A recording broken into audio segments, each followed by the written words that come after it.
العالمین والصلاة والسلام علی سید الانبیاء والمرسلین اما بعد فاعوذ باللہ السمیع العلیم من الشیطان الرجیم بسم اللہ الرحمن الرحیم الصلاة والسلام علیک یا رسول اللہ وعلی آلک واصحابک سیدی یا حبیب اللہ۔ قال حدثنا عبد الله بن يوسف قال أخبرنا مالك عن هشام بن عروة عن أبيه عن عائشة أم المؤمنين رضي الله عنها أن الحارث بن هشام سأل رسول الله صلى الله عليه وسلم فقال يا رسول الله كيف يأتيك الوحي؟ فقال رسول اللہ صلی اللہ علیہ وسلم احیانا یأتینی مثل صلصلۃ الجرس وهو اشدہ علی فیفصم عنی وقد وعیت عنہ ما قال واحیانا یتمثل لی الملک رجلا ویکلمنی فاعی ما یقول۔ قالت عائشة رضی اللہ تعالی عنہا وَلَقَدْ رَأَيْتُهُ ينزل عليه الوحي في اليوم الشديد البرد فيفصم عنه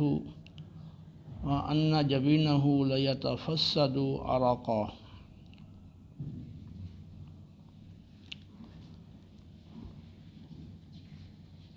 یہ صحیح بخاری شریف کی باب الوحی کی دوسری حدیث پاک ہے۔ اس حدیث کی سند میں 5 راوی ہیں۔ عبداللہ بن یوسف اور مالک یعنی امام مالک اور ہشام بن عروہ اور عروہ بن زبیر اور عائشہ رضی اللہ تعالی عنہ۔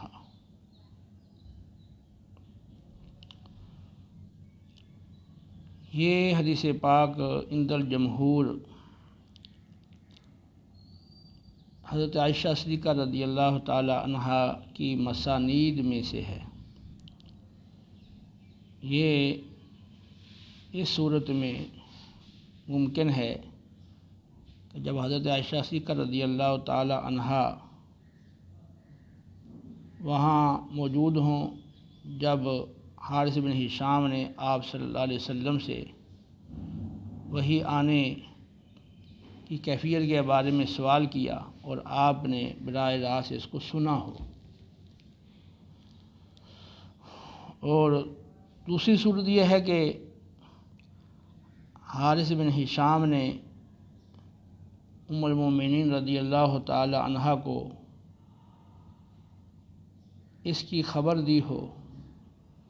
جب آپ صلی اللہ علیہ وسلم سے یہ سوال کیا گیا اس وقت عائشہ صدیقہ رضی اللہ تعالی عنہا وہاں موجود نہ ہوں، براہ راست اسے نہ سنا ہو،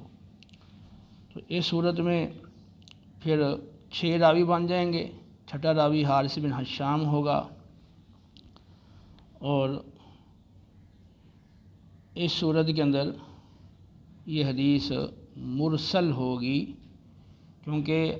عائشہ صدیقہ رضی اللہ تعالی عنہا نے جو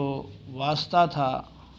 حارث بن ہشام کا اس کو اس میں ذکر نہیں کیا۔ تو امام بخاری نے کہا کہ ہمیں حدیث بیان کی عبداللہ بن یوسف نے، اور عبداللہ بن یوسف نے کہا کہ ہمیں خبر دی امام مالک نے، اور امام مالک نے روایت کی ہشام بن عروہ سے، اور ہشام بن عروہ نے روایت کی اپنے باپ عروہ بن زبیر سے۔ یہ حضرت عائشہ صدیقہ رضی اللہ تعالی عنہ کے بھانجے ہیں عروہ، اور حضرت اسماء رضی اللہ تعالی عنہ کے بیٹے ہیں۔ اور عروہ بن زبیر نے روایت کی عائشہ صدیقہ رضی اللہ تعالی عنہ ام المؤمنین سے کہ بے شک حارث بن ہشام مخزومی یہ ابو جہل کا حقیقی بھائی تھا، اور یہ فتح مکہ کے موقع پر اسلام لائے ہیں۔ بدر میں، احد میں مسلمانوں کے مقابلے میں کفار کے ساتھ تھے۔ بے شک حارث بن ہشام نے رسول اللہ صلی اللہ علیہ وسلم سے سوال کیا، فقال یا رسول اللہ، بس اس نے عرض کیا یا رسول اللہ، کیف یأتیک الوحی، آپ کے پاس وحی کیسے آتی ہے؟ وحی آنے کی کیفیت کے بارے میں سوال کیا۔ جو باب ہے نا، وہ وحی کی ابتدا کیسے ہوئی، وہ ابتدائے وحی کی کیفیت کے بارے میں ہے،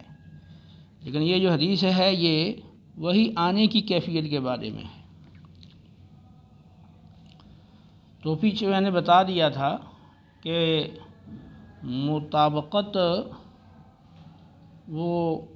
مطابقی اور تضمنی اور التزامی،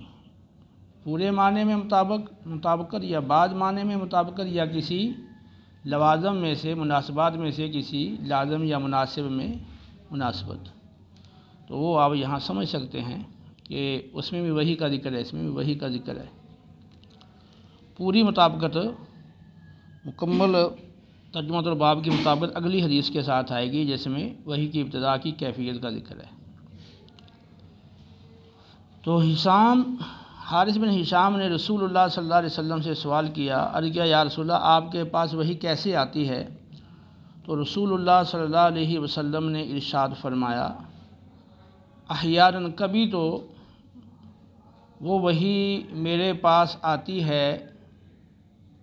گھنٹی کی آواز کی طرح۔ الجرس گھنٹی کو کہا جاتا ہے جو جانوروں کے گلے میں لٹکائی جاتی ہے، اور احادیث کے اندر جانوروں کے گلے میں گھنٹی لٹکانے کو ناپسند کیا گیا، تو وہ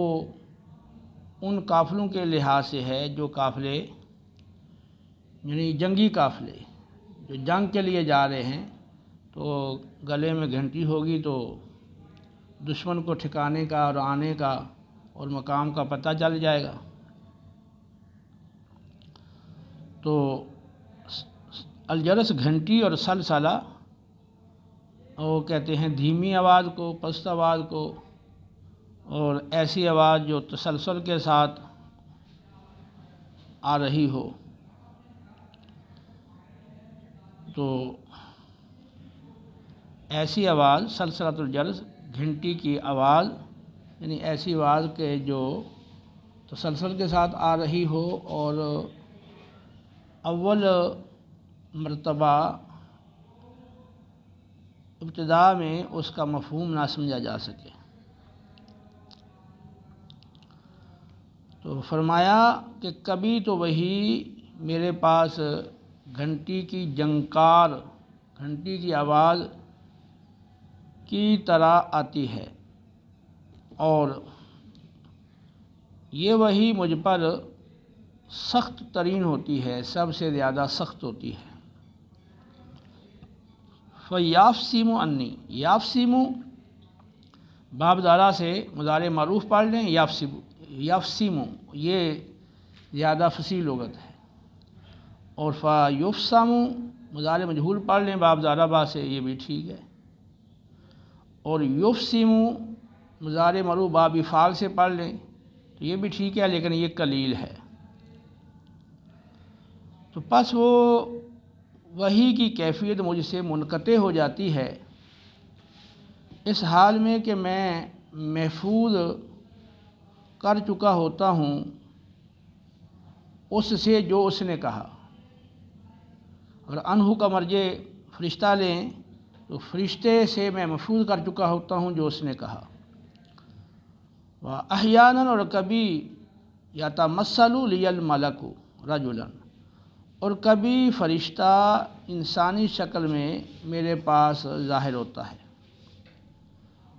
اور کبھی فرشتہ انسانی شکل میں متشکل ہو کر میرے پاس وہ ظاہر ہوتا ہے، وَيُكَلِّمُنِي، پس وہ مجھ سے کلام کرتا ہے۔ تو اب وہ فرشتہ انسانی شکل میں آتا ہے، ہاں وہ عربی کی شکل میں ہو، اور ہاں وہ دہیہ قلبی کی شکل میں ہو، یا کسی اور شکل میں ہو، اور وہ فرشتہ جبریل بھی ہو سکتا ہے، اور فرشتہ جبریل کے علاوہ کوئی اور بھی ہو سکتا ہے۔ تو کبھی میرے پاس فرشتہ انسانی شکل میں آتا ہے اور مجھ سے وہ کلام کرتا ہے، فَأَعِي مَا يَقُولُ، تو وَآيَعِي وَقَایَقِي، بس میں محفوظ کر لیتا ہوں جو وہ کہتا ہے۔ حضرت عائشہ رضی اللہ تعالیٰ عنہ فرماتی ہیں، وَلَقَدْ رَأَيْتُهُ، اور بے شک میں نے رسول اللہ صلی اللہ علیہ وسلم کو دیکھا اس حال میں کہ آپ پر انتہائی سخت سردی کے دن میں وحی اترتی۔ میں نے سخت سردی کے دن میں آپ پر وحی نازل ہوتے ہوئے، وحی اترتے ہوئے میں نے آپ کو دیکھا۔ فَيَفْصِمُ عَنْهُ، پس وہ وحی آپ سے منقطع ہو جاتی۔ وَإِنَّ جَبِينَهُ لَيَتَفَسَّدُ عَرَقًا، اس حال میں کہ بے شک آپ کی پیشانی وہ بہہ رہی ہوتی پسینے سے۔ تو چونکہ واو کے بعد یہ جملہ حالیہ ہے، تو جو جملہ ہے اس سے پہلے اِنَّ پڑھا جاتا ہے، تو آپ پڑھیں گے وَإِنَّ جَبِينَهُ، ٹھیک ہے، وَإِنَّ جَبِينَهُ، جبینہ، جبین پیشانی کو کہتے ہیں، یتفسد، فسد کہتے ہیں رگ کٹوانا، رگ کاٹنا، جب رگ کاٹی جاتی ہے تو خون بہتا ہے۔ تو یہاں پر وہ پیشانی کو وہ کٹی ہوئی رگ سے تشبیہ دی گئی ہے، ٹھیک ہے، تو وہ رگ سے چونکہ خون بہتا ہے تو پیشانی سے پسینہ بہتا ہے۔ تو لا یتفسد عرق، عرق کہتے ہیں پسینے کو۔ تو عائشہ رضی اللہ تعالیٰ عنہ فرماتی ہیں کہ میں نے آپ کو انتہائی سخت سردی کے دن میں دیکھا کہ آپ پر وحی نازل ہو رہی تھی، پس وہ وحی آپ سے منقطع ہوتی اس حال میں کہ یقیناً اور بلا شبہ آپ کی پیشانی وہ پسینے سے شرابور ہوتی تھی۔ تو اس حدیث مبارکہ میں حارث بن ہشام رضی اللہ عنہ نے ایک آپ سے سوال کیا ہے، اور آپ صلی اللہ علیہ وسلم نے اس کا جواب دیا ہے۔ سوال کیا ہے کہ یا رسول اللہ آپ پر وحی کیسے آتی ہے؟ جواب یہ ہے کہ کبھی تو وہ وحی میرے پاس گھنٹی کی جھنکار اور گھنٹی کی آواز کی مثل آتی ہے، اور وحی کی یہ صورت مجھ پر زیادہ سخت ہوتی ہے، سب سے زیادہ سخت ہوتی ہے۔ بس وحی کی یہ کیفیت مجھ سے منقطع ہوتی ہے اس حال میں کہ میں محفوظ کر چکا ہوتا ہوں اس سے جو اس نے کہا، اور کبھی فرشتہ میرے پاس انسانی شکل میں ظاہر ہوتا ہے اور مجھ سے کلام کرتا ہے، بس جو وہ کہتا ہے میں محفوظ کر لیتا ہوں۔ تو یہ سوال ہو گیا، اور آگے جواب کی دو شقیں ہو گئیں۔ آگے پھر عائشہ صدیقہ رضی اللہ تعالی عنہا، وہ ایک اس حدیث کا اصل وہ حصہ نہیں ہے، کیونکہ حارث نے جو سوال کیا تھا تو اس کا آپ نے جواب دے دیا، تو وہ مکمل ہوگی بات۔ اب عائشہ رضی اللہ تعالی عنہا آگے اپنی طرف سے پھر وہ بات بتا رہی ہیں کہ میں دیکھا کرتی تھی کہ آپ صلی اللہ علیہ وسلم پر سخت سردی کے دن میں وحی نازل ہوتی، تو جب وہ وحی کی کیفیت ختم ہوتی تو اس حال میں وہ ختم ہوتی کہ پسینہ آپ کی پیشانی سے بہہ رہا ہوتا تھا، پیشانی جو ہے وہ پیشانی پسینے سے شرابور ہوتی تھی، یعنی اس میں وحی کی وہ شدت کو اور اس کی ثقالت کو اور اس کی مشقت کو بیان کیا گیا، کیونکہ انتہائی سخت سردی ہو تو پسینہ تو نہیں آتا، پسینہ تو گرمی میں آتا ہے،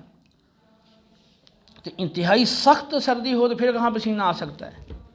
اسی وقت آتا ہے جب انتہائی زیادہ مشقت لاحق ہو۔ تو یہ وحی کی جو ثقالت تھی اس کی وجہ سے آپ کو جو مشقت ہوتی تھی اس کی وجہ سے یہ پسینہ آپ کے پیشانے پر وہ بہتا تھا۔ اچھا، اب یہاں پر وحی کی دو شکلیں، دو صورتیں بیان کی گئی ہیں، ایک گھنٹی کی جنکار کی طرح وحی کا آنا اور ایک ہے فرشتے کا انسانی شکل میں آنا، اور اس کے ساتھ پھر وحی کی شدت کا ذکر ہے۔ وحی کی شدت کے بارے میں اور ثقالت کے بارے میں قرآن اور احادیث دونوں طرح کی نصوص میں اس کی وضاحت موجود ہے۔ قرآن میں تو وہ معروف آیت ہے سورہ حشر کی،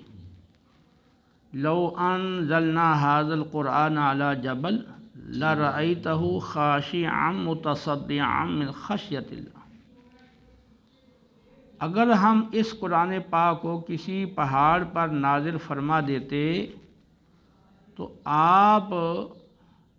دیکھتے اس پہاڑ کو اس حال میں کہ وہ جھکنے والا اور ریزہ ریزہ ہو جانے والا ہوتا۔ تو یہ وحی کی ثقالت کا ذکر ہے کہ اگر پہاڑ پر بھی قرآن پاک کا نازل کیا جاتا تو وہ پہاڑ اللہ کے خوف سے وہ ریزہ ریزہ ہو جاتا اور وہ اللہ کی عظمت کے آگے عاجز و انکساری کے ساتھ جھکنے والا ہو جاتا۔ احادیث مبارکہ کے اندر بھی اس کا ذکر موجود ہے۔ حضرت زید بن ثابت رضی اللہ تعالی عنہ سے مروی ہے، صحیح بخاری کی روایت ہے کہ رسول اللہ صلی اللہ علیہ وسلم مجھے آیت مبارکہ لکھوا رہے تھے، لا یستوی القاعدون من المؤمنین، تو میں یہ آیت لکھ رہا تھا، تو اتنے میں حضرت ابن ام مکتوم رضی اللہ تعالی عنہ آئے اور عرض کیا، یا رسول اللہ صلی اللہ علیہ وسلم، اگر مجھ میں جہاد کی طاقت ہوتی تو میں ضرور جہاد میں شرکت کرتا،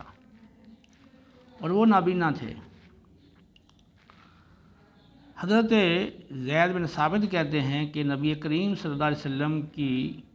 ران، آپ کا یعنی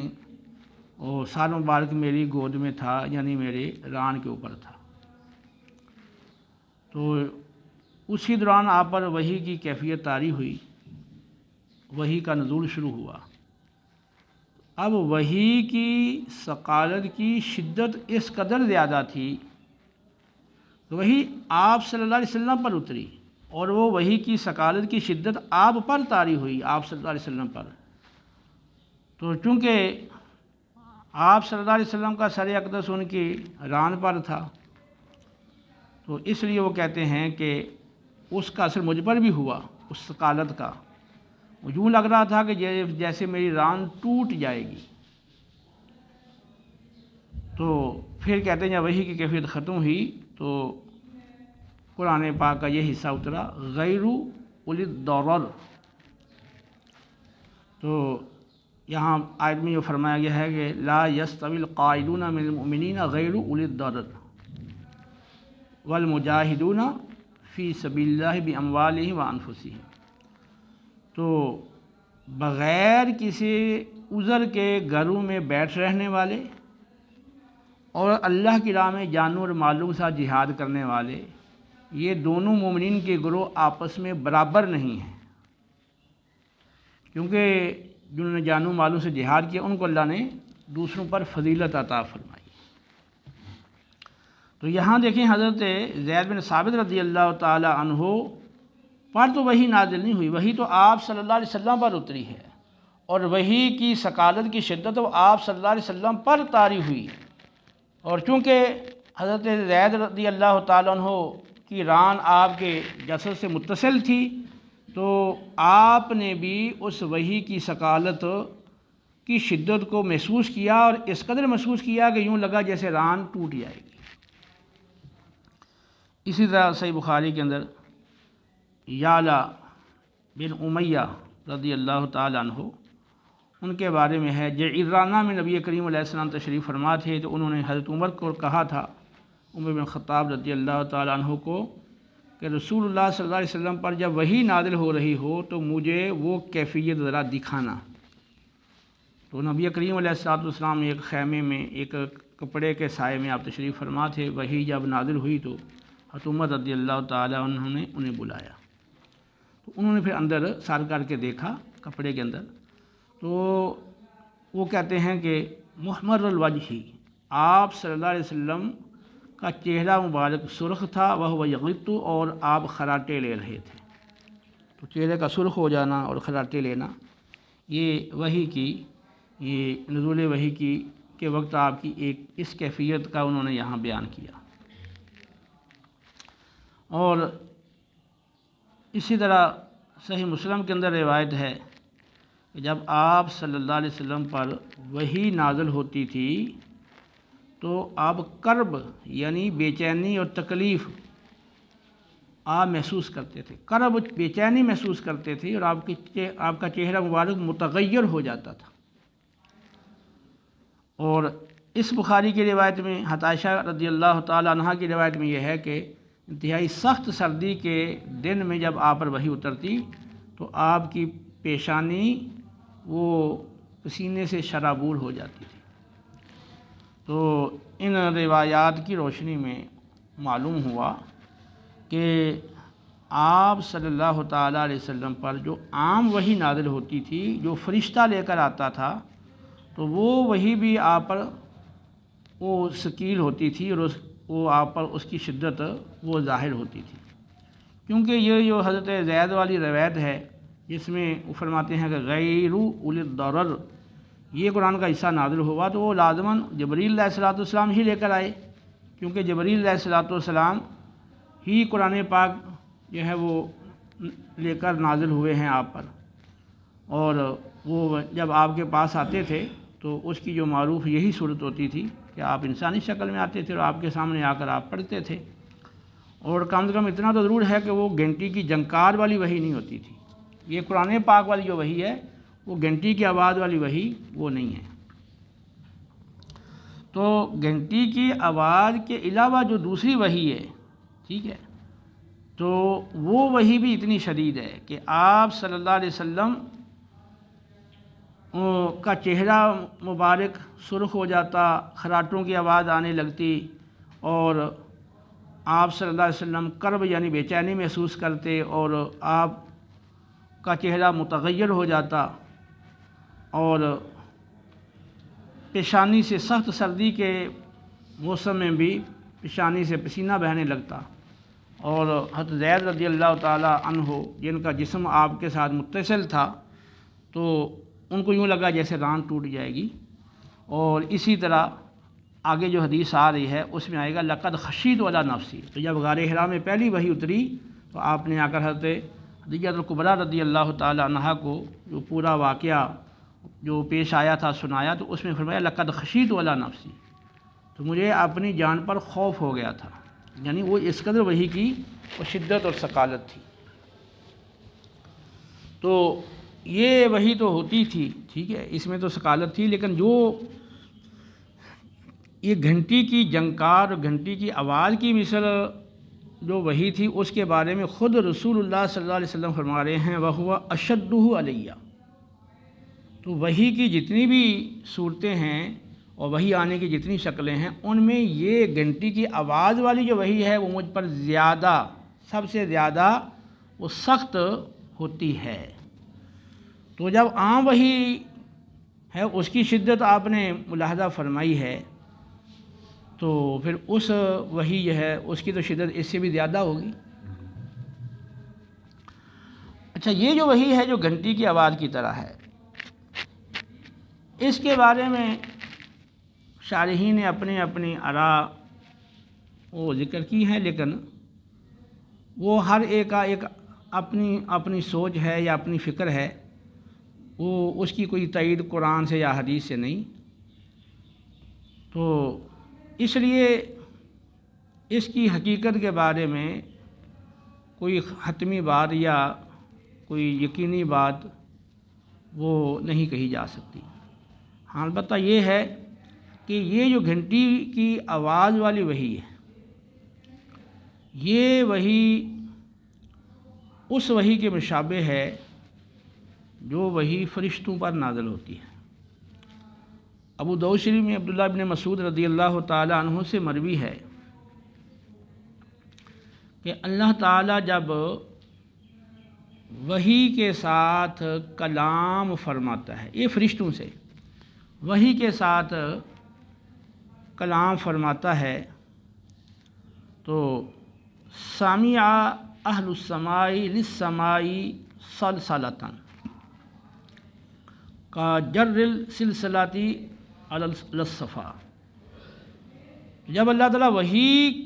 کے لیے کلام فرماتا ہے تو اہل آسمان کی آواز سنتے ہیں۔ سلسلہ یہاں بھی یہی لفظ ہے، آسمان کے لیے یعنی آسمان کی آواز سنتے ہیں، ایسی جیسے کہ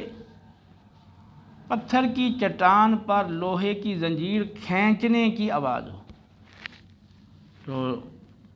پتھر کی چٹان ہو اور اس کے اوپر لوہے کی بھاری زنجیر ہو اور اس کو پکڑ کے کھینچا جائے تو جیسی آواز پیدا ہوتی ہے، تو آسمان کی ایسی آواز اہل آسمان وہ سنتے تھے۔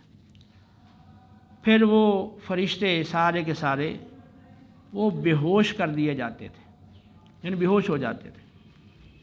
جب تک جبریل ان کے پاس نہ آتے وہ بے ہوشی میں ہی پڑے رہتے، اور جب جبریل علیہ الصلوۃ والسلام ان کے پاس آتے ہیں تو پھر ان کی وہ گھبراہٹ وہ دور ہو جاتی ہے۔ تو وہ کہتے ہیں اے جبریل، اللہ تعالیٰ نے تمہارے رب نے کیا فرمایا ہے؟ تو جبریل کہتے ہیں کہ اللہ تعالیٰ نے حق فرمایا ہے۔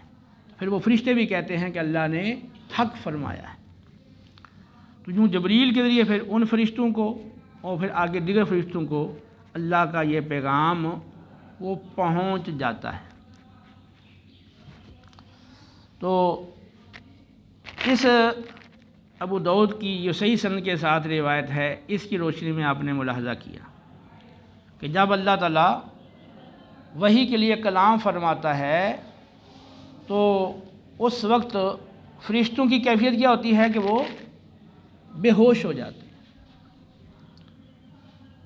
اور آسمان کی آواز کیسی ہوتی ہے؟ ایسی ہوتی ہے جیسے پتھر کی چٹان پر لوہے کی زنجیر کھینچی جا رہی ہو۔ تو اس سے یہ ظاہر ہوتا ہے کہ وہ آواز جو ہے وہ آسمان کی ہوتی ہے، اور فرشتوں کی کیفیت وہ بے ہوشی والی ہوتی ہے۔ ایک دوسری روایت ابو ہریرہ رضی اللہ تعالیٰ عنہ سے، وہ بخاری میں بھی تعلیقاً موجود ہے اور ابن ماجہ کے اندر بھی اور ترمذی کے اندر بھی وہ موجود ہے پوری سند کے ساتھ۔ تو اس میں یہ ہے، بخاری ترمذی اور ابن ماجہ والی ابو ہریرہ رضی اللہ تعالیٰ عنہ کی روایت میں یہ ہے کہ جب اللہ تعالیٰ کوئی آسمانوں میں اللہ تعالیٰ جب کوئی فیصلہ فرماتا ہے اور کوئی حکم دیتا ہے تو جو فرشتے ہیں وہ اپنے پر مارتے ہیں، خضعانا لقولہ۔ اللہ تعالیٰ کا جو قول ہے وہ وہی والا قول، اس کی فرمانبرداری اور اس کی اطاعت کرتے ہوئے اور اس کے سامنے عاجزی اور انکساری کرتے ہوئے وہ پر مارتے ہیں۔ کأنہا سلسلۃ علی الصفا، گویا کہ وہ جو پر ہیں گویا کہ وہ پتھر کی چٹان پر زنجیر ہیں۔ تو پھر آگے وہی ذکر ہے کہ وہ جبریل علیہ السلام وہ یہاں جب آتے ہیں تو پھر ان کی وہ گھبراہٹ اور وہ بے ہوشی والی کیفیت دور ہو جاتی ہے۔ پھر وہ پوچھتے ہیں جبریل سے تمہارے رب نے کیا کہا؟ وہ کہتے ہیں حق کہا، پھر وہ بھی کہتے ہیں کہ رب تعالیٰ نے حق فرمایا۔ تو پہلی جو حدیث تھی ابو داؤد والی، اس سے یہ ظاہر ہوتا ہے کہ یہ جو پتھر پر زنجیر کھینچنے کی آواز جیسی جو آواز سنائی دیتی تھی وہ آسمان کی آواز ہوتی ہے، اور اس حدیث سے معلوم ہوتا ہے کہ وہ فرشتوں کے پروں کی آواز ہوتی ہے، ٹھیک ہے۔ اور قرآن پاک کے اندر یہ ہے، اچھا یہ جو کیفیت ہے یہ تو ابھی دنیا کے اندر ہے نا، کہ جب اللہ تعالیٰ وہ آسمان میں موجود فرشتوں سے جب کلام فرماتا ہے وحی کے ساتھ، تو اس وقت فرشتوں کی کیفیت تو ہوتی ہے وہ بے ہوش ہو جاتے ہیں، اور جو آواز ہوتی ہے وہ پتھر کے اوپر زنجیر کھینچنے کی آواز، اور وہ آواز ایک روایت کے مطابق آسمانوں کی آواز، اور ایک روایت کے مطابق وہ فرشتوں کے پر مارنے کی اور پروں کو پھڑ پھڑانے کی آواز۔ قرآن پاک میں سورہ السبا کے اندر غالباً آیت نمبر 23 ہے، تو اس میں فرمایا کہ وَلَا تَنْفَعُ الشَّفَاعَةُ عِنْدَهُ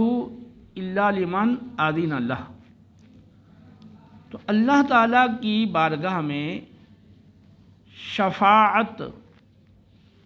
صرف اسی کی نفع بخش اور فائدہ بخش ہو سکتی ہے اور ہوگی جس کے لیے اللہ نے اذن دیا ہو۔ ظاہر سی بات ہے اللہ کی بارگاہ میں بھی کوئی بھی بغیر اس کی اجازت کے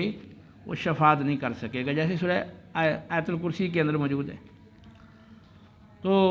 جس کو رب اذن دے گا شفاعت کا، جس کو اذن شفاعت ملے گا تو وہی شفاعت کر سکے گا، اسی کی شفاعت وہ نفع بخش ہوگی۔ آگے ہیں حتی اذا فزع عن قلوبہم، تو یہاں تک کہ جب ان کے قلوب سے گھبراہٹ کو دور کر دیا جاتا ہے، تو قالوا ماذا قال ربکم، تو وہ کہتے ہیں، وہ لوگ کہتے ہیں کہ تمہارے رب نے کیا کہا؟ تو قالوا الحق، وہ کہتے ہیں کہ اس نے حق فرمایا، وہو العلی الکبیر، اور وہ علی بلند و بالا ہے، وہ کبیر بہت بڑا ہے، یعنی بزرگ و برتر ہے۔ اب یہ جو آخری کلمات ہیں حتی فزع عن قلوبہم، یہاں سے لے کے اخیر تک، جو ابو ہریرہ کی روایت ہے نا، بخاری میں تعلیقاً اور ترمذی میں اور ابن ماجہ میں وہ متصل روایت ہے، تو اس میں اسی حدیث میں یہ کلمات آتے ہیں، یہ جو قرآن کی آیت کے کلمات ہیں وہ اس حدیث میں بھی آ رہے ہیں، جس کی بنا پر ابن کثیر ہیں اور ابن جریر ہیں، دیگر معتبر مفسرین ہیں، تو انہوں نے یہ بخاری ترمذی ابن ماجہ والی جو ابو ہریرہ کی روایت ہے اس کی بنیاد پر، کیونکہ الفاظ آیت کے وہ اس میں آئے ہیں حدیث میں، تو وہ اس آیت کو اسی بارے میں تسلیم کرتے ہیں کہ دنیا میں اب جو دنیا ہے تو اللہ تعالیٰ فرشتوں سے جب وحی کے ذریعے کلام کرتا ہے تو اس وقت کی کیفیت کو یہاں ذکر کیا گیا کہ جب وہ گھبراہٹ ان کے دلوں سے دور ہوتی ہے تو وہ کہتے ہیں کہ تمہارے رب نے کیا کہا؟ تو وہ جواباً کہتے ہیں کہ رب نے حق فرمایا ہے اور وہ بزرگ و برتر ہے۔ لیکن بعض مفسرین کہتے ہیں، اور ان کی بات وزنی ہے اور راجح معلوم ہوتی ہے، تو ان کا کہنا یہ ہے کہ یہ جو آیت کے اندر کیفیت ہے تو یہ موجودہ فرشتوں کے ساتھ وحی والی جو کیفیت ہوتی ہے وہ نہیں ہے، بلکہ قیامت والے دن جب شفاعت کرنے والے شفاعت کریں گے اللہ کے اذن سے، تو جب اللہ کی بارگاہ میں وہ شفاعت کرنے والے حاضر ہوں گے، شفاعت کرنے والے انبیاء علیہ السلام بھی ہیں، فرشتے بھی ہیں، صالحین نیک مومنین بھی ہیں، تو جن کو اللہ اذن دے گا وہ شفاعت کریں گے، اور وہ یہی لوگ ہیں۔ تو جب یہ شفاعت کے لیے وہاں حاضر ہوں گے اور وہاں جن کی شفاعت کی جانی ہے، جو شفاعت طلب کرنے والے ہیں وہ وہاں ہوں گے، تو اب اس وقت جب وہ شفاعت کا وقت ہوگا اس وقت ان کی یہ کیفیت ہوگی کہ وہ گھبراہٹ طاری ہو جائے گی، اور پھر جب اللہ تعالیٰ طرف سے اذن مل جائے گا شفاعت کا، تو اب وہ جو شفاعت طلب کرنے والے ہیں، یعنی جن کی شفاعت ہونی ہے، طالبین شفاعت، اب وہ ان سے پوچھیں گے شفاعت کرنے والوں سے کہ اللہ تعالیٰ نے کیا فرمایا ہے، یعنی ہمارے بارے میں کیا کہا ہے۔ تو پھر وہ کہیں گے کہ تمہارے رب نے بالکل حق فرمایا ہے اور صحیح فرمایا ہے، ٹھیک فرمایا ہے۔ تو اب ان کو تسلی ہو جائے گی۔ تو اس سے پہلے یہ نہ وہ گھبراہٹ طاری ہوگی، ٹھیک ہے۔ تو یہ دو طرح کی آراء ہیں اس آیت کے حوالے سے۔ اب اس کا سارا لب لباب یہ ہوا کہ یہ جو آیت مبارکہ ہے، تو اس کو اگر جو مفسرین اس کو دنیا میں اللہ تعالیٰ کی فرشتوں پر جو وحی ہوتی ہے، اگر اس کا لحاظ سے دیکھیں تو فرشتوں پر جو گھبراہٹ طاری ہو رہی ہے، تو وہ اللہ تعالیٰ کے کلام کی وجہ سے ہو رہی ہے۔ اللہ تعالیٰ کے کلام کا جو روب ہے اور جلال ہے، تو جو ہیبت ہے، اس کی وجہ سے ان پہ وہ کیفیت طاری ہو رہی ہے، نہ کہ آسمان کی کسی آواز سے یا فرشتوں کے پروں کی کوئی آواز۔ ہاں یہ ٹھیک ہے کہ لوہے پر زنجیر کھینچی جائے اور گھسیٹی جائے تو جو آواز پیدا ہوتی ہے وہ ہو سکتا ہے اس طرح کی آواز فرشتوں کے پروں کے آواز ایسی ہو، جب آواز پار مارتے ہوں تو ایسی آواز پیدا ہوتی ہو، یا آسمان کی ایسی آواز ہو۔ لیکن یہ ان پر جو گھبراہٹ طاری ہوگی اور پھر وہ فرشتے بے ہوش ہو جاتے ہیں، تو وہ آسمان کی آواز سے یا پروں کی آواز سے نہیں ہوتے، وہ جو اللہ کا کلام ہے اس کی ہیبت کی وجہ سے، اس کی عظمت و جلال کی وجہ سے وہ مروب ہو کر تو وہ بے ہوش ہوتے ہیں۔ اور اسی طرح قیامت والے دن جب جو شفاعت کرنے والے ہیں یا جن کی شفاعت کی جا رہی ہے، تو جب یہاں پہ اللہ تعالیٰ کی بارگاہ میں وہ شفاعت کا وقت آئے گا اور ان پہ جو گھبراہٹ طاری ہو رہی ہے، وہ بھی اللہ کے کلام اور اللہ کی عظمت و جلال کی وجہ سے، ٹھیک ہے۔ وہاں بھی وہاں تو مطلب ذکر ہی نہیں ہے کسی آسمان کی آواز کا یا پروں کی آواز کا۔ تو اب اس وضاحت کے بعد اب یہ جو آواز رسول اللہ صلی اللہ علیہ وسلم پر وحی نازل ہوتی تھی اور یہ سب سے زیادہ شدید ہوتی تھی، یہ وحی اصل میں اس فرشتوں پہ نازل ہونے والی وحی کی مثل ہے کہ جو اللہ تعالیٰ فرشتوں سے کلام کرتا ہے بطور وحی کے، تو جو ان کی وہ کیفیت ہوتی تھی تو وہ بے ہوش ہو جاتے تھے، گھبراہٹ طاری ہو جاتی تھی۔ تو نبی کریم صلی اللہ علیہ وسلم پر یہ وحی سب سے زیادہ شدید ہے، یہ وحی اس وحی کی مثل ہے۔ اب وہاں تو یہ ہے کہ براہ راست اللہ کلام فرماتا ہے، ٹھیک ہے، ہاں وہ فرشتوں سے کلام ہو یا وہ روز محشر وقت شفاعت کلام ہو، وہ اللہ کا کلام وہاں پر ہے۔ اب یہاں پر جو ظاہر یہ ہے کہ یہاں وہ فرشتے کا کلام ہے، ہاں وہ آگے اس کی حقیقت کا ہمیں علم نہیں، ٹھیک ہے۔ تو یعنی اس بات کا امکان تو ہے کہ اللہ کا کلام ہو اور وہ ہیبت وہی اس کو طاری ہو، اور پھر جس طرح وہ فرشتے جبریل سے پوچھتے تھے رب نے کیا فرمایا، تو یہاں وہ جبریل آپ کو یا جو بھی فرشتہ ہے وہ آپ کو عرض کرے۔ واللہ عالم، یہ اللہ ہی بہتر اس بارے میں جانتا ہے۔ لیکن یہ جو کیفیت ہے وحی والی، جو سلسلۃ الجرس والی، تو یہ فرشتوں والی وحی کے مشابہ ہے۔ اور اس وقت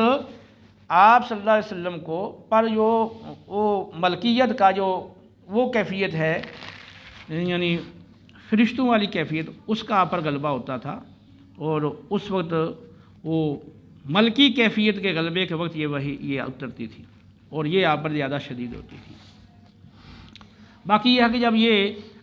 گھنٹی کی جھنکار کی طرح یا گھنٹی کی آواز کی طرح جب یہ وحی آتی تھی تو شدید ہوتی تھی، لیکن یہ جب ختم ہوتی تھی تو آپ وہ اس کا مفہوم اور مضمون وہ محفوظ کر چکے ہوتے تھے، کیونکہ اللہ تعالیٰ نے خود آپ پہ وہ وعدہ فرمایا ہے۔ وہ جو عام وحی اترتی ہے اس کے بارے میں فرمایا کہ آپ اپنی زبان کو حرکت نہ دیں، لا تحرک لسانک لتعجل بہ ان علینا جمعہ وقرآنہ فاذا قرأنہ فاتبع قرآنہ ثم ان علینا بیانہ۔ تو وہاں اگرچہ وہ قرآن والی وحی کا ذکر ہے، لیکن اس کے آخر میں کیا ہے کہ اس وحی کو محفوظ کرنا، اس کے الفاظ تلفظ وہ آپ کے سینے میں محفوظ کرنا، درست تلفظ سے آپ کی زبان پہ جاری کرنا اور اس کے معنی مفاہیم سکھانا، یہ ہمارے ذمے ہے۔ تو اگر وہ آپ صلی اللہ علیہ وسلم کو اس وحی کا مضمون اور اس کا علم ہی نہ ہو تو پھر تو وہ وحی کا جو مقصد ہے نزول کا وہی جاتا رہتا ہے۔ تو ہاں وہ کسی بھی شکل میں وہی آتی ہے، وہ گھنٹی کی جھنکار کی مثل آئے یا کسی اور شکل میں آئے، یہ ضرور ہے کہ آپ صلی اللہ علیہ وسلم اس وحی کو محفوظ کر لیتے تھے، وہ آپ کو ہر لحاظ سے، معنی مفاہیم کے لحاظ سے اور وہ کلمات کے اعتبار سے، ہر لحاظ سے وہ وحی آپ کو محفوظ ہو جاتی تھی، اور پھر وہ آپ آگے وہی بندوں تک، اللہ کے بندوں تک پہنچاتے تھے۔ یا ایھا الرسول بلغ ما انزل الیک من ربک، تو اے رسول مکرم جو آپ کے رب کی طرف سے اتارا گیا ہے، تو وہ میرے بندوں تک، لوگوں تک پہنچا دیں۔ تو دیکھیں، ہم عام جو علم حاصل کرتے ہیں، تو علم حاصل کرنے کے لیے جو ہے وہ اکثر تو سفر کرنا پڑتا ہے۔ تو ایک تو سفر کرنے کی مشقت، اور پھر وہ ایک پردیس میں رہنے کی مشقت۔ وہاں گھر جیسا ماحول تو میسر نہیں آتا نا پردیس میں۔ تو جتنا عرصہ آدمی گھر سے باہر رہ کے علم حاصل کرتا ہے، تو آنے جانے کی مشقت اور وہاں پردیس میں رہنے کی مشقت اس کو اٹھانا پڑتی ہے۔ اور پھر جو علم حاصل کرتا ہے، تو اس علم کو حاصل کرنے کی مشقت وہ الگ ہے۔ اگر کسی کو گھر میں ہی بیٹھے علم میسر آ جائے، سفر نہ بھی کرے، اور اس کے لیے یہ ہے نا وہ پردیس میں نہ بھی اس کو کاٹنی پڑے، پھر بھی جو علم پڑھے گا، سیکھے گا، تو اس میں اس کو علم سیکھنے میں اور یاد کرنے میں تو مشقت ہوتی ہے نا۔ ٹھیک ہے، اب ذہن میں یہ بات آتی ہے کہ باقی جتنے لوگ ہیں تو وہ تو حصول علم دین کے لیے مشقت اٹھاتے ہیں، لیکن انبیاء علیہ السلام اور رسول اللہ صلی اللہ علیہ وسلم کی ذات تو یہ اس طرح کی مشقت تو نہیں اٹھاتے علم دین کے حصول کے لیے، لیکن ان پر جو وحی آتی ہے تو اللہ سکھاتا ہے نا، الرحمن علم القرآن۔ لیکن یہ جو وحی کی ثقالت ہے اور وحی کی جو شدت ہے، تو یہ کتنی زیادہ ہے، اس کا تو کوئی تقابل ہی نہیں ہے۔ جو عام علوم حاصل کرنے کے لیے جو ہمیں مشقت اٹھانا پڑتی ہے، یا انسان اٹھاتے ہیں یا صحابہ نے اٹھائی ہے، تو یہ تو اس کے مقابلے میں یہ بہت زیادہ ہے۔ کہ یعنی وہ وحی جو ہے جو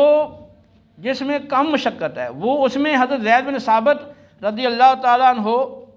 کی ران متصل آپ کے جسد اقدس کے ساتھ، تو وہ کہہ رہے ہیں کہ مجھے یوں لگ رہا تھا جیسے میری ران ٹوٹ جائے گی۔ ٹھیک ہے، تو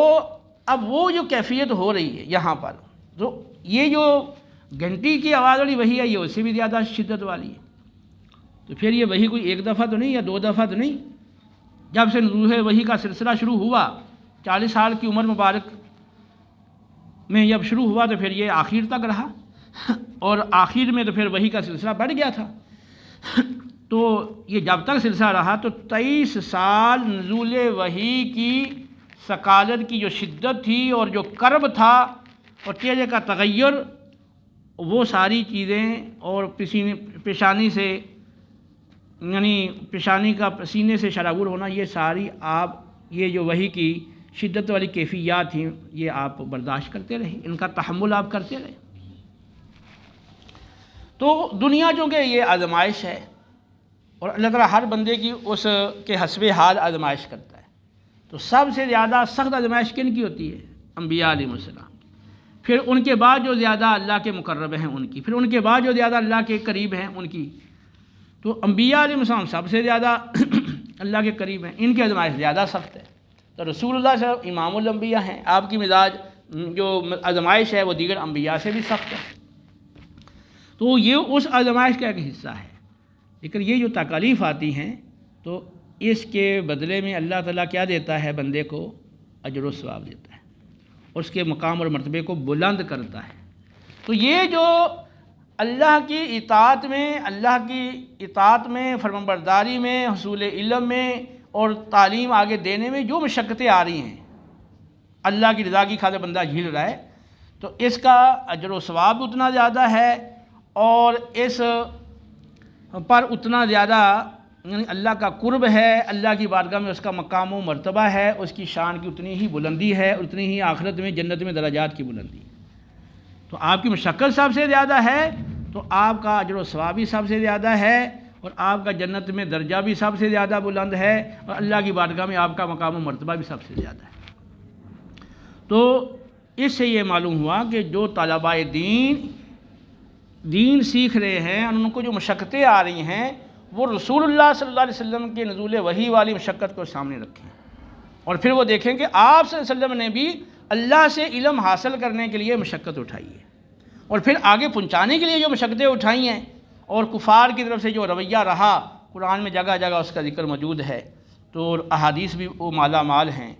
کہ طائف کے میدان میں گئے ہیں، وہ اللہ کی طرف سے جو علم آیا ہے آگے پہنچانے کے لیے، تو وہاں لہو لہان کیے گئے ہیں، اور غزوہ احد میں دندان مبارک شہید کیے گئے ہیں، متعدد مرتبہ جسمانی تشدد ہوا، اور جو زبان سے وہ تکلیفیں دیتے تھے اس کی تو کوئی انتہائی نہیں ہے، اور یہ پورا مکی دور جو ہے 13 سالہ اعلان نبوت کے بعد والا، یہ مسلسل ان تکالیف سے بھرا ہوا ہے، اور اس کے بعد پھر مدنی دور میں بھی یہ تکالیف کا سلسلہ رہا اخیر تک،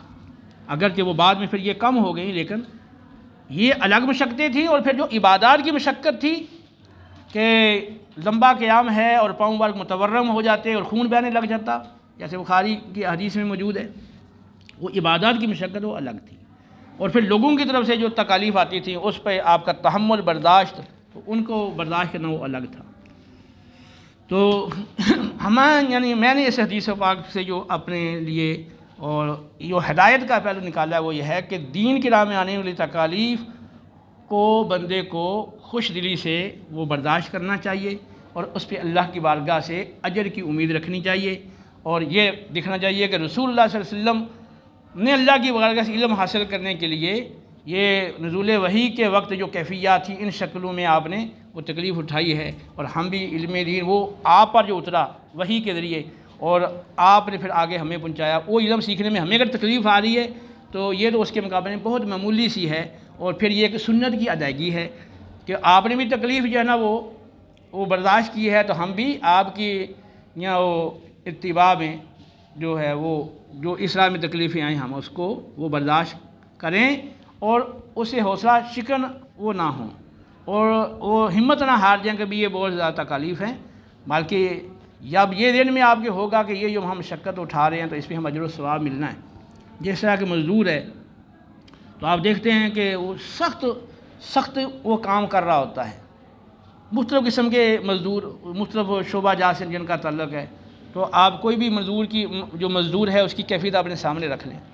تو اب وہ خود آتا ہے کہ مجھے مزدوری دی جائے، مجھے مزدوری پہ رکھا جائے، مجھے ملازمت دی جائے، مجھے کوئی کام دیا جائے، اس کو پتہ ہے اس میں اتنی مشقت اٹھانی ہے پورا دن، پھر وہ خود آ رہا ہے اور مطالبہ کر رہا ہے کہ مجھے اس کام پہ رکھو۔ کیوں کر رہا ہے؟ کہ مشقت ہونی ہے، لیکن اس مشقت کا جو اس کو صلہ ملنا ہے، دولت ملنی ہے، اس سے اس کی ساری سہولیات وابستہ ہیں، اس لیے وہ خود مطالبہ کر رہا ہے۔ تو اگر ہمارے سامنے یہ علم دین حاصل کرنے اور اس پر عمل کرنے کی راہ میں آنے والی مشقتوں پر جو اجر کی بارگاہ سے اجر و ثواب ہے اور جو اعلیٰ جنت ہے، جب یہ اس مشقت کا صلہ ہمارے سامنے ہو، تو جس طرح مزدور وہ خود کہتا ہے کہ مجھے یہ کام دو، اور وہ خوشی سے وہ کام کرنے کے لیے تیار ہے، تو پھر ہم بھی یہ کام خوشی کے کرنے کے لیے تیار ہوں، پھر ہم اس میں پیچھے نہ ہٹیں، ہمت نہ ہاریں، اور ہم پوری دل جمی سے، دلچسپی سے، لگن سے اور پورے شوق سے اور دوام سے ہم اس راہ پر چلتے رہیں۔ تو حدیث پاک میں تو وحی کی کیفیت کے بارے میں سوال تھا اور اس کا جواب آ گیا، اور پھر اس کے آخر میں ایک جملہ تھا عائشہ صدیقہ رضی اللہ تعالیٰ عنہا کی طرف سے وہ وحی کی ثقالت کے حوالے سے، تو پھر اس سے جو ہم نے سبق حاصل کیا وہ یہی ہے کہ دین کی راہ میں اور خصوصاً علم دین سیکھنے اور سکھانے کی راہ میں آنے والی مشقتوں کو وہ اللہ کی رضا کے لیے برداشت کیا جائے،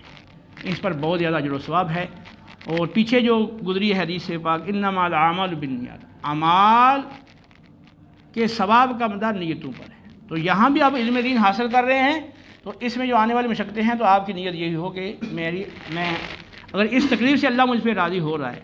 کیونکہ میں یہ تکلیف اللہ کی رضا کے لیے جھیل رہا ہوں، تو یہ بہت سستا سودا ہے کہ یہ کچھ تھوڑی سی تکالیف جھیل کے ہم اپنے رب کو راضی کر لیں اور اپنی زندگی کے مقصد کو پا لیں۔ وما علینا الا البلاغ۔